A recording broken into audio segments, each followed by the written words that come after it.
အားလုံးမင်္ဂလာပါကျွန်တော်တက်ပိုင်ပါကျွန်တော်တို့ဟိုရက်ကဘန်ကောက်မှာ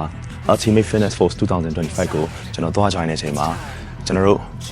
မြန်မာပြည်က Let's Me Coordinator နဲ့ Let's Me Asia Pacific CEO Ryan တို့ကျွန်တော်ဆောင်ခဲ့ကြပါတယ်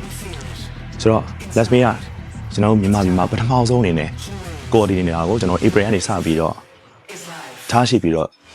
မြန်မာပြည်တဲ့အခွင့်အရေးတွေပိုကောင်းတဲ့အခွင့်အရေးတွေကျွန်တော် instructor တွေရဲ့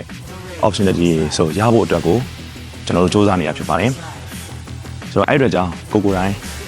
Let's Me instructor ဖြစ်ရင်တော့လည်းကောင်းဒါမှမဟုတ်ကျွန်တော် team က instructor တွေကျွန်တော်တင်တန်းနေတက်ပြီးတော့စူးစမ်းလာတဲ့ဖြစ်လာတဲ့ instructor တွေဖြစ်ရင်တော့လည်းကောင်းကိုအနေနဲ့ဒီ Let's Me community ဒီထက်ပိုပြီးကြီးထွားလာအောင်စူးစမ်းဖို့လိုအပ်မှာဖြစ်ပါတယ်ဆိုတော့ကျွန်တော် team ကဆိုရင်လည်း certified ဖြစ်ထားပြီးသားလူတွေတော့လည်းကောင်း certified မဖြစ်သေးဘဲနဲ့အခုမှစပြီးတော့ certified ဖြစ်ဖို့စူးစမ်းနေတဲ့လူတွေအားလုံး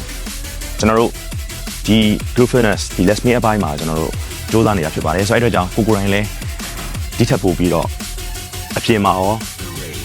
ဒီ online မှာပါကိုအနေနဲ့